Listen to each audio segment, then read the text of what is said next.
At dahil wala nga akong magawa, tara, samahan niyo ako magluto nitong garlic pepper beef. Naalala ko dati, ito yung favorite kong orderan sa Jollibee noon.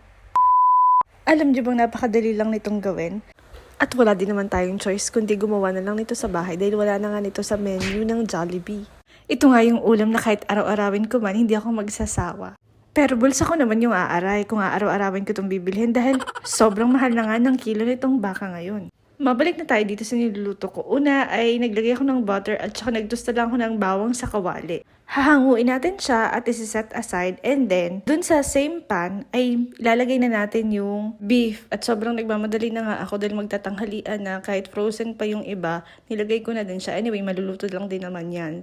At dito nga, pagkalagay ko ng beef ay naglagay naman ako ng butter and then halu-haluin lang hanggang sa mag-brown na itong beef natin and then maglalagay din pala tayo dito ng oyster sauce. Ang gamit ko nga pala ditong panukot ay tensiometer, pakiramdaman ganun. Hindi naman ako nagkakamali dahil babae ako. Amazing! Baka saan pa ito mapunta kaya balik na tayo dito sa niluluto ko. Naglagay ako ng durog na paminta tapos soy sauce. Hindi ko na din pala napakita. Dinagdagan ko to ng tubig hanggang sa lumabon siya.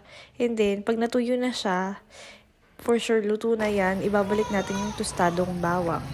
Sinet aside ko nga pala ulit yung beef natin and then gagawa na tayo ng sauce. Sa same pan ay magmamelt tayo ng butter and then maglalagay tayo ng harina, pwede din cornstarch. Tansyahin nyo na lang, depende kung gano'ng kadami yung beef na niluto nyo. Dapat equal din yung sauce doon. Naalala ko dati na nag-aaral pa ako, tapos nakulangan ako ng gravy sa fried chicken ko. Humingi ako sa counter. Yun pala may additional na bayad. So retreat tayo. Sabi ko, ay okay na pala yun, sakto pala yun. Kaya doon tayo kumain sa mga fast food na only gravy.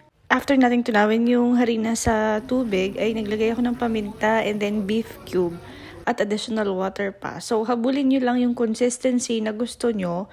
At of course, itong favorite ko, mushroom. Hindi ko alam pero sarap na sarap talaga ako sa mga mushroom kahit anong klase pa yan. And then, ibalik natin dito yung luto na nating beef. Ayan, at haluin. Pwede din sana kapag may extra pa kayong toasted na garlic, ay budburan nyo sa ibabaw. So, yun.